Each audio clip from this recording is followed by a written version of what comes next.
आपका इंट्रोडक्शन पूरी मीडिया को दीजिए और इस प्रोजेक्ट के बारे में आगे बताइए। हेलो, पवन नागपाल मेरा नाम है और मैं ज़्यादा अपने बारे में कुछ नहीं बोलूँगा, बोलना चाहिए भी नहीं। एक तो दिन बहुत बड़ा है हमारे सब्जेक्ट के लिए, दूसरा मैं सिर्फ फिल्म के बारे में बात करूँगा और इस फिल्म में अन्नू जी कैसे जुड़े मैं उसके बारे में बात करूँगा सिर्फ 2 मिनट के लिए।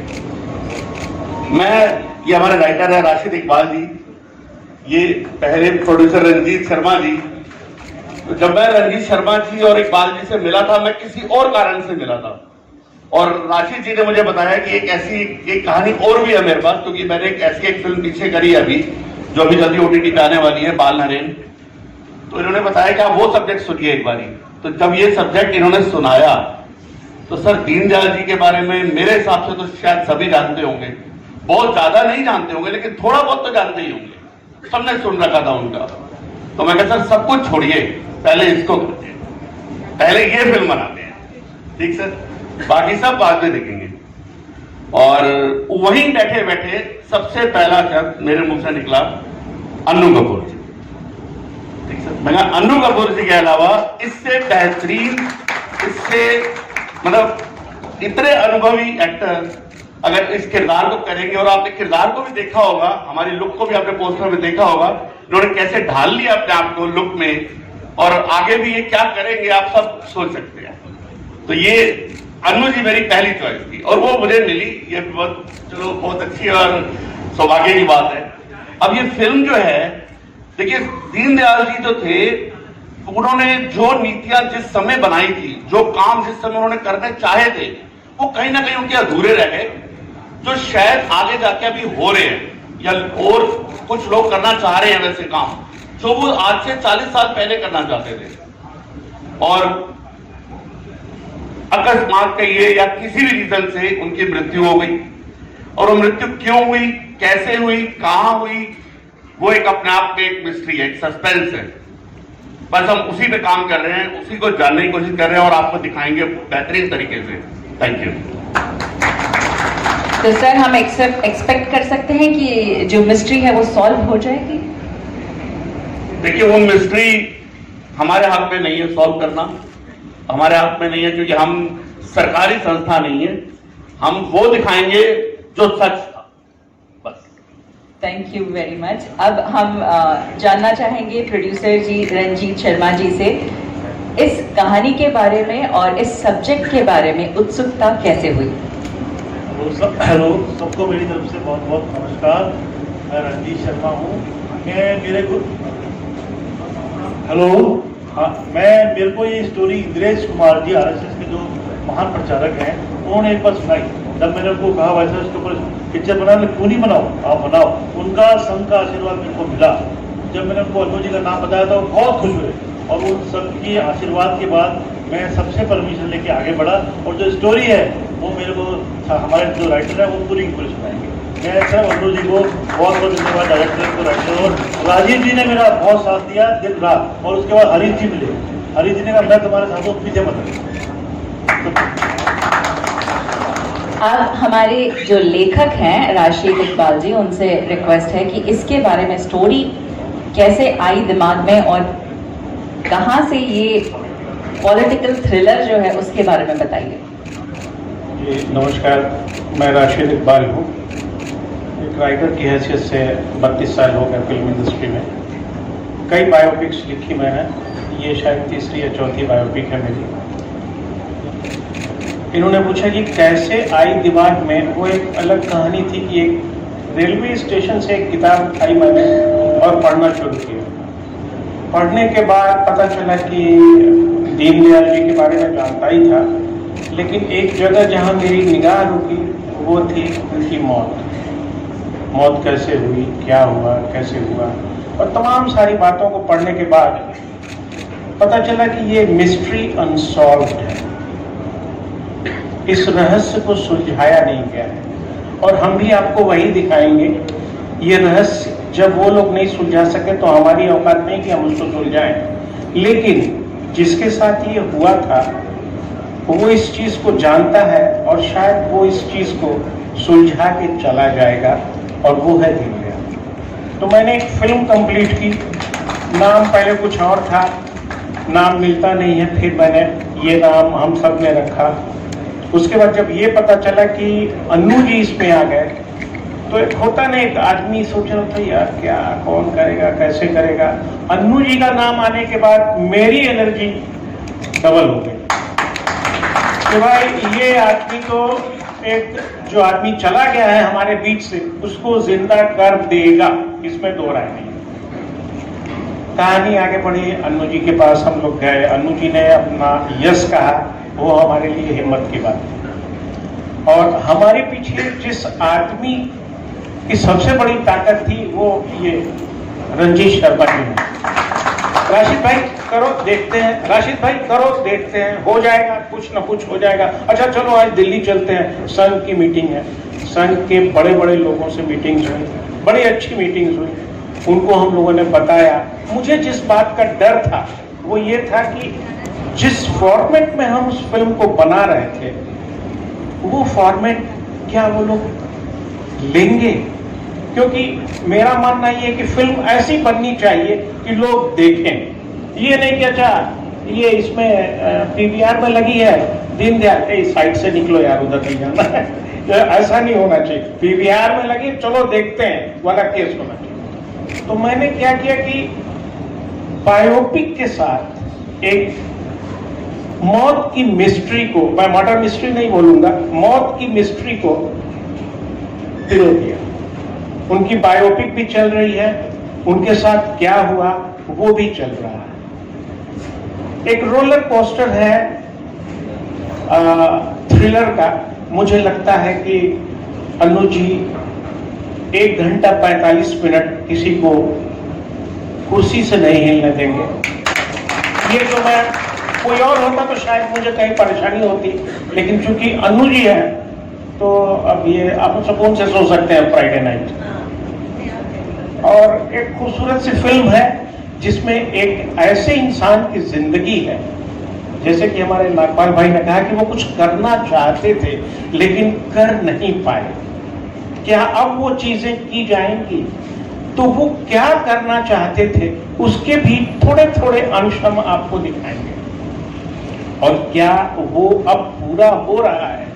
फिर जब उसको आप देखेंगे और इसको मिलाएंगे, ये आपका फैसला होगा। एक छोटी कोशिश है, आप सबका आशीर्वाद चाहिए, उम्मीद है फिल्म अच्छी होगी। बहुत बहुत शुक्रिया। तो हरीश रेड्डी जी, और उसके बाद मैं पूछना चाहूंगी राजीव दामीजा जी से भी कि किस बात ने आपको इंस्पायर किया। Hello, welcome to everyone, media and press. I am Harish Reddy, the co-producer of this movie. And first of all, I want to say thanks to Mr. Anuj entering into this movie. And I can't talk much. I can say only thing is congratulations to everyone. This movie will be the biggest hit. Thank you. Rajiv ji. आप सभी का सबसे पहले स्वागत, बहुत बहुत अभिनंदन कि आज ये घड़ी आई है। रंजीत जी से मेरा संबंध शायद 20 से 25 साल पुराना है। जब इस फिल्म को हम करने जा रहे थे तो कहीं घबरा रहे थे। एक दिन मैं जब घर ये आए, छोटा मैं हूँ लेकिन मुझे ये भाई साहब बोलते हैं, तो बोले भाई साहब क्या करना है, कैसे करना, बड़े घबराए हुए से थे। मैंने कहा यार बस करना है और तुम कर दो बस, अब ये क्या करना है क्या करना है। तो बोले नहीं कल अनु जी की कोई शूटिंग चल रही है मीरा रोड और वहाँ चलना है हमने। तो हमने कहा चलो। बस जैसे इनके सानिध्य में पहुंचे, इनको देखा, इनको सुना और बहुत मेहमान नवाजी करी इन्होंने हमारी। हमने खाना भी साथ में खाया और हम जैसे ही वैनिटी वैन से बाहर निकले मैंने कहा बस कर दो, श्री गणेश कर दो इसका, कुछ नहीं सोचना है। तो आज इतना बड़ा सानिध्य, अनु जी को देख देख कर हम बड़े हुए, हम गुनगुनाना सीखे इनको देख देख कर, और हमारे लिए तो बहुत बड़ी प्रेरणा है। और ये मेरा सौभाग्य कि आज मैं इस मिशन का हिस्सा बना। Thank you very much. बहुत बहुत शुक्रिया। अब हम हमारे जो मेन किरदार है अनु जी से पूछना चाहेंगे कि दीनदयाल जी का जो किरदार है, इन्होंने, मैंने सुना है कि घोट कर पी लिया है, हर एक चीज उनके बारे में उन्हें पता है। तो अनु जी प्लीज हमारी मीडिया को आगे बढ़ाइए।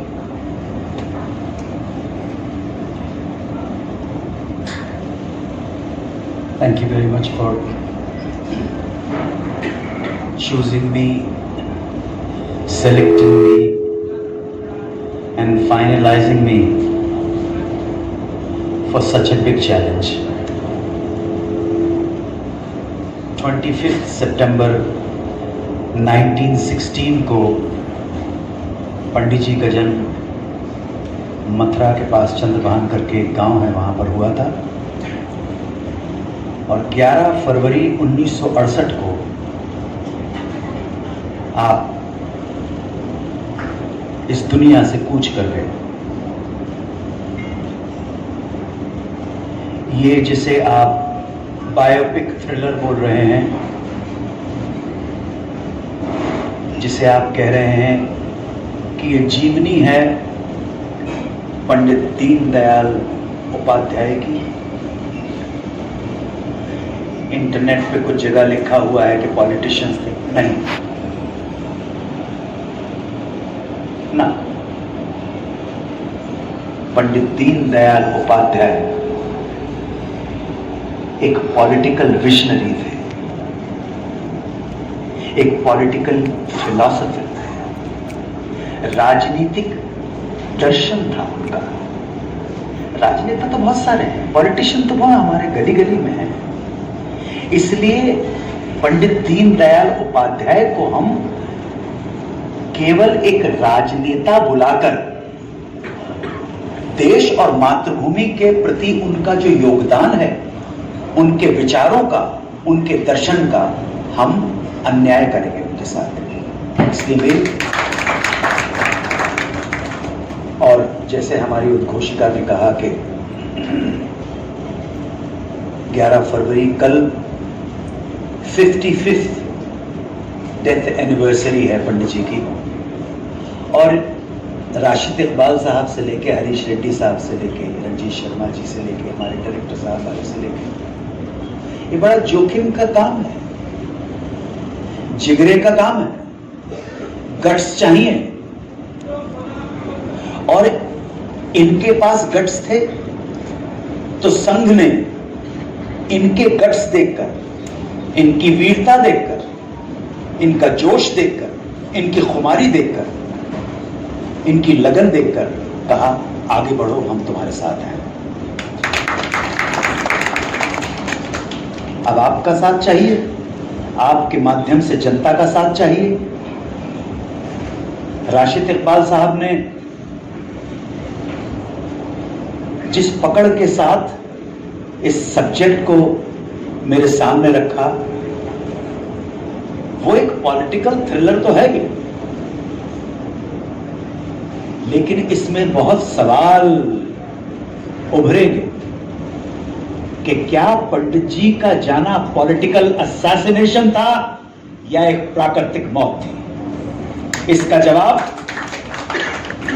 जवाब गुजरे हुए टाइम के उन तमाम पॉलिटिकल लोगों को देना पड़ेगा, क्योंकि जिस व्यक्ति ने अपना संपूर्ण जीवन मातृभूमि के लिए समर्पित किया निस्वार्थ भाव के साथ कि उसका देश संपन्न हो सके, उसके देश के में रहने वाले हर नागरिक के हित की सोची, कल्याण की सोची, अगर हम इस मिस्ट्री को सॉल्व नहीं करेंगे तो मुझे लगता है हम अपने साथ अन्याय करेंगे। और आज जब प्रेस इतनी सशक्त हो गई है तो आप लोगों के रहते हुए एक मिस्ट्री, एक ग्रेट आदमी का जाना अगर रिजॉल्व ना हो पाए, उसकी मृत्यु का ना पता पड़ पाए, तो हम सबके ऊपर धिक्कार है। बहुत आभारी हूं रंजीत शर्मा जी का, राशिद इकबाल साहब का, हरीश रेड्डी साहब का, हमारे डायरेक्टर साहब का, भाई का, सब लोगों का बहुत आभारी हूं कि आपने मुझे इस योग्य समझा, और मैं आपको आश्वासन देना चाहता हूं कि मैं आपको निराश नहीं करूंगा, आपका विश्वास कभी नहीं तोड़ूंगा। रेडी?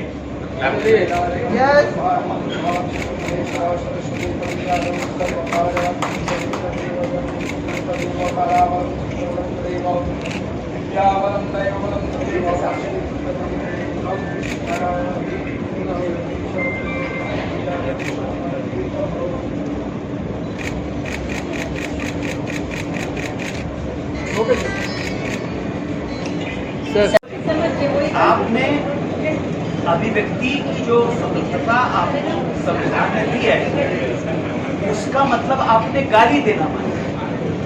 आप कहते हैं ना, मेरे पास फ्रीडम है एक्सप्रेस करने की, आपके पास फ्रीडम है अपने विचार रखने की, आपके पास कोई फ्रीडम नहीं है दूसरे को गाली देने की।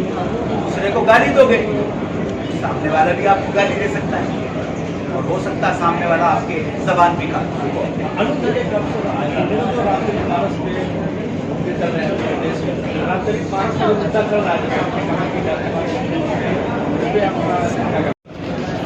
बात कर सकता हूँ, क्षमा प्रार्थी हूँ, बुरा मत मानिएगा। ना मैं फिल्में देखता हूँ, ना मैं टीवी देखता हूँ, ना OTT देखता हूँ, ना न्यूज़ चैनल देखता हूँ, ना समाचार पत्र पढ़ता हूँ। उससे ज़्यादा मूर्ख आदमी आपको कोई नहीं मिलेगा। तो क्या डे टू डे के ऊपर कौन कौन से कहाँ पे सुर्रे लग रहे हैं वो मुझे मालूम पता है। मैं तो जनरली हिंदुस्तानियों को बहुत अच्छी तरह समझता हूँ, और आज से नहीं, जब से पैदा हुआ सीबीआई ने भी जो अपनी जांच की रिपोर्ट दी थी, उन्होंने भी ये माना था कि 2 चोरों ने इनका मर्डर किया, पैसे किया। इसका मतलब मर्डर तो था, ये रिपोर्ट है, सीबीआई ने मानी है।